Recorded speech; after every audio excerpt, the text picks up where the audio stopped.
निबंध चांगला वाचला रमाबाईंनी, पण आज त्यांचे मन नव्हते त्यात. त्या शाई प्रकरणावरून चांगल्याच अस्वस्थ झालेत. तुम्ही एकदा बोलून घ्या ना न्यायमूर्तींशी. त्यांना म्हणावे, मुलगी चुकली, क्षमा करा तिला. क्षमा? तू जरा शांत हो बघू. पाहिले शांत, अजूनही राग गेलेला नाही त्यांचा माझ्यावरचा, म्हणूनच नाही आले सभेस. अगं कुठल्याशा कामात अडकली असती. तू रडू नकोस बरे.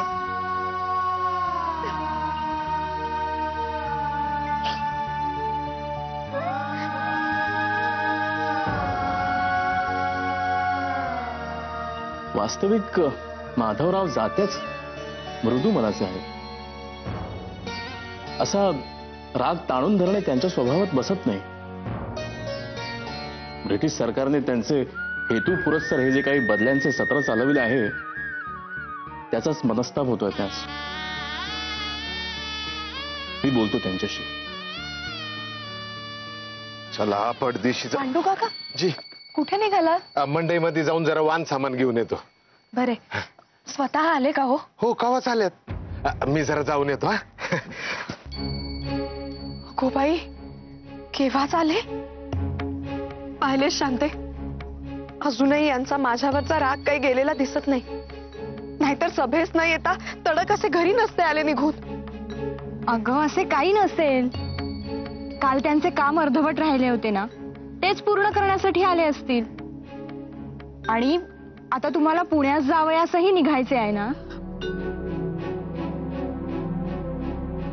पाहते आता काय प्रसंग आहे तो.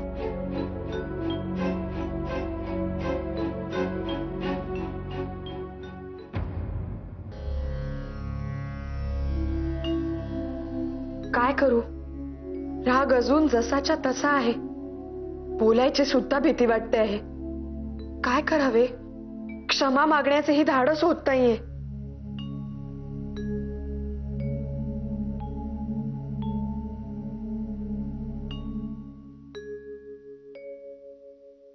मी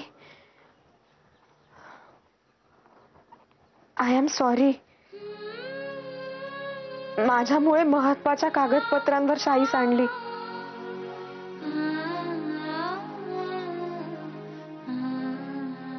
मुद्दामून नाही हो केले, चुकून झाले माझ्या हातून. लहानपणी सुद्धा नव्हती का एकदा अशीच शाई सांडली.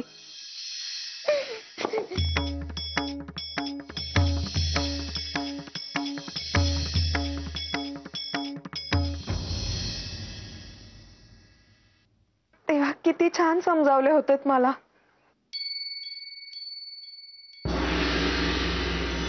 लहान आहात का अजून? लहान होता म्हणून समजाविले. आता स्वतःचे स्वतः समजावयास हवे. कागदपत्रांचे गांभीर्य नको. मोठ्या झाला आहात आता. मोठ्यांसारखे वागावयासही शिका.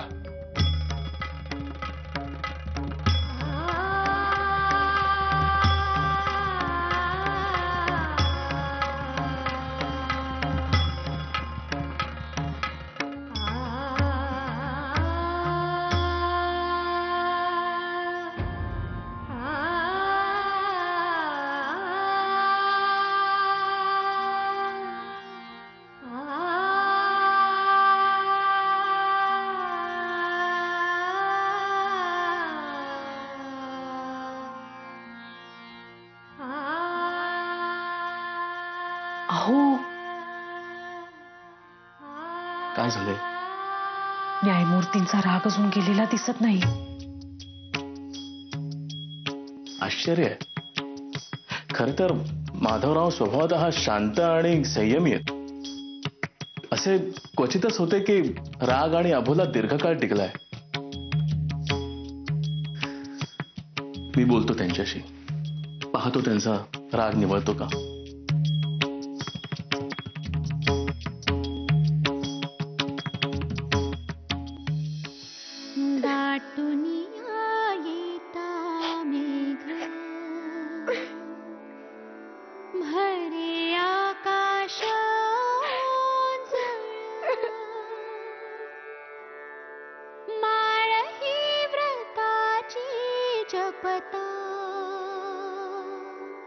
झाले घराचे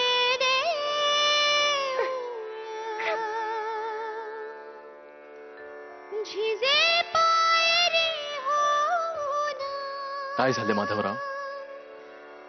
जन्म चंदना फार अस्वस्थ दिसत आहात. होय, गोष्टी मनाजोग्या झाल्या नाहीत की मनास अस्वस्थता येतेच. माधवराव, तुम्हीच नेहमी म्हणता ना, हार मानायची नाही. प्रत्येक वेळी गोष्ट मनाजोगी घडेलच असे नाही, परंतु प्रयत्न सोडायचे नाहीत. होय भांडारकर, परंतु कामे अर्धवट राहिली म्हणजे आमचे चित्त कशातही लागत नाही. आणि लोकांच्या आळशीपणामुळे कामे अर्धवट राहिली तर आमच्या मनास मोठाच मनस्ताप होतो. आपल्या हिंदुस्थानी लोकांमध्ये मोठा चाळस भरलेला आहे. 10 पावले पुढे जावयाचे ध्येय असेल तर त्यांच्या आळशीपणापायी 5 पावले मागेच येण्याची वेळ येते.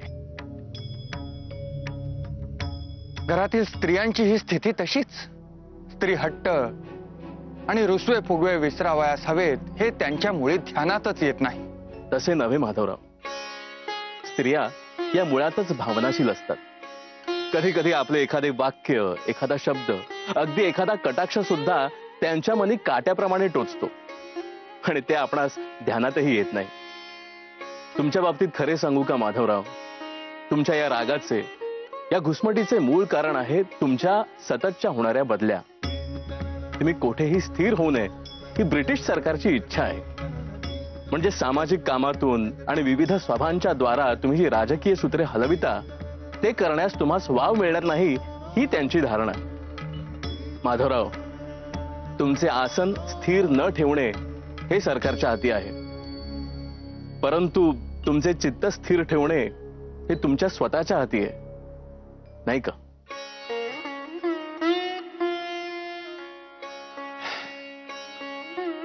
खरेच भांडारकर, तुमच्या मधुर स्वभावाने तुम्ही कायमच आम्हास जिंकले. उपदेशाचा एकही कटू शब्द न उच्चारता तुम्ही आम्हास आमच्या रागाचे मूळ दाखविले आणि आम्ही स्वतःवरचा राग कोणावर काढला हेही आम्हास दाखवून दिले. पण भांडारकर, आता समजूत कशी काढावयाची? माधवराव, आजचा रमाबाईंचा निबंध फारच उत्तम होता. त्यासाठी तुम्ही त्यास शाबासकी दिलीत तर भांडण मिटवण्यासाठी निमित्तच मिळेल. पण मला विचारलेत तर मी आपला स्पष्ट शब्दात सांगून टाकतो, अन्नपूर्णाबाई, या बाबतीत आमचे चुकले. I am sorry. म्हणजे मग भांडणाचा मागमूसही राहत नाही माधवराव. ब्रिटिशांनी ही आपल्याला एक उत्तम देणगी दिलेली आहे. सॉरी. होय, फक्त त्याचा उच्चार मनापासून व्हावयास हवा. बरे, आता जास्त वेळ घालवत नाही. अबोला आम्हीच धरला आहे, परंतु त्याचा त्रास आम्हासच होत आहे. येतो सॉरी म्हणून.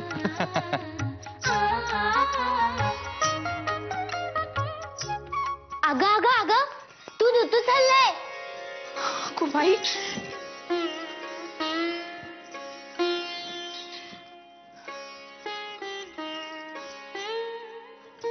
काय झाले? अशी उदास का आहेस तू?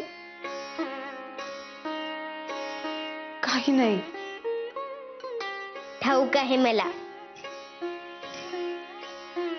स्वतः रागे भरले याचा दोष तू आपल्यालाच देतीयस ना? होय, माझ्या घाईघाईमुळे सारी शाई सांडली महत्वाच्या कागदांवर आणि लिहिलेले कामाचे सारे वाया गेले. पण घाबरू नकोस.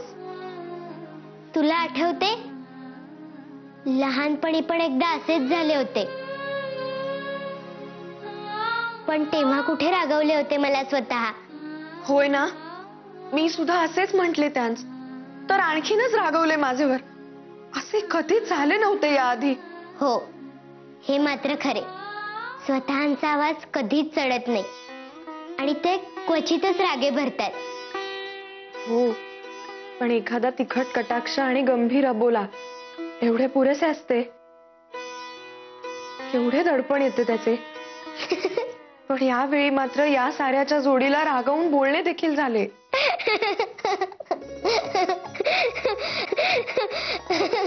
अगो, इथे माझा जीव जातोय आणि तू हसतेस काय? आता काही तू माझ्यासारखी चिमुरडी रमा नाही राहिलेलीस. आता तुम्ही रमाबाई झाला आहात. आता तुम्ही मोठ्या झाला आहात. तेव्हा आता माझ्यासारखा हुडपणा कसा चालेल? तुम्ही गंभीरपणे वागावेत अशी अपेक्षा आहे स्वतःची. हो, इतकी काही पोक्त नाही झालेली मी अजून. तरी पण कळले बरे आजीबाई, वागू हो आम्ही गंभीरपणे.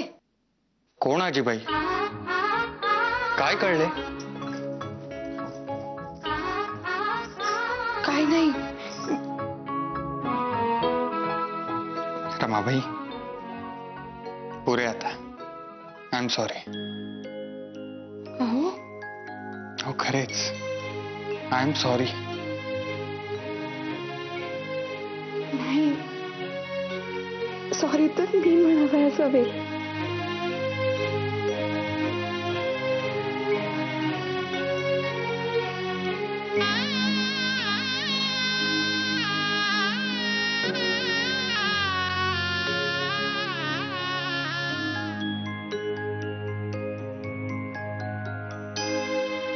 कशी तब्येत आहे गंगाबाई? बरी आहे. औषधे वेळेवर घ्या. काय? हो, मला आईकडे जायचे आहे. मला आईची फार आठवण येते आहे. अहो मग जा ना, मी येऊ का सोडायला? आपण आपल्या बग्गीतून जाऊ. खरेच? कधी जायचे? आत्ताच जाऊया. पण काय? पण ताई सासूबाई म्हणाल्या की आता आईकडे जायचे नाही. बरी झालीस की बघू. असे म्हणाला ना ताई काकू? मग बरोबरच आहे, काही जायची गरज नाही. शिवाय तू जर गेलीस तर मला चैन कसे पडेल? मी मुळीच जाऊ देणार नाही. पण मला जायचे आहे ना आईकडे. अहो, असं काय करताय गंगाबाई? हे बघा, असे नाही करायचे गंगाबाई. असे ललू नका गंगाबाई. अहो अहो गंगाबाई, अहो रडू नका. तुमची तब्येत बरी नाही ना गंगाबाई? अहो काय करतोय ते? विचारपूस करावयास सांगितली होती ना, रडवतोयस कशाला तिला? निघितून एक धड काम येत नाही. चल निघ. हो बाई, काय झाले? हा, बरे वाटत नाहीये का? पाणी प्यायचे आहे का? नाही ना, झोपा. हा झोपा.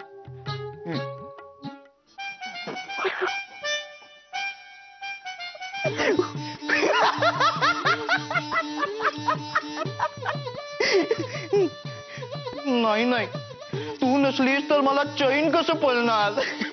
मी नाही जाऊ देणार तुला. असं नाही करायचं. चिडव, अजून चिडव. तिची विचारपूस केली नाही तरी ओरडता, आणि आता विचारपूस केली तरी ओरडता. जाऊ दे, मी आता माझ्या खोलीत जाऊन अभ्यास करीत बसतो. तुमच्या नादाला लागलो ना तर वेडा होईन. अरे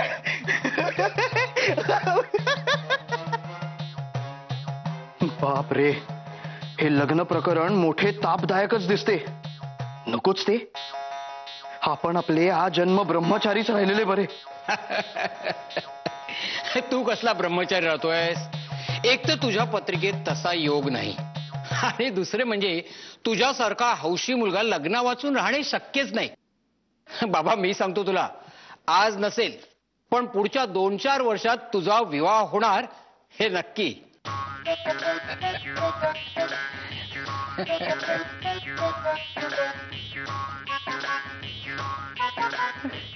मी तरी मनात म्हटले होते, यांना कसे ऐकू गेले?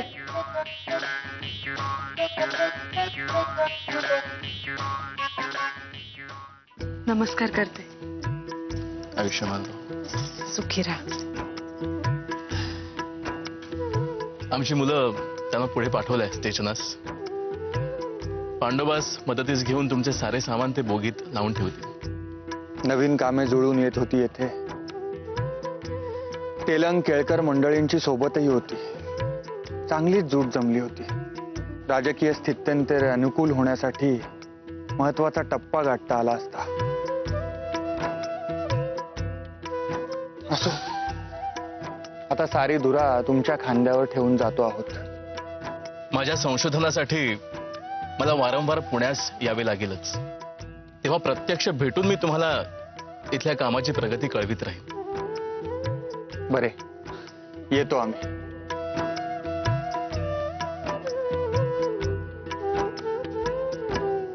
येतो.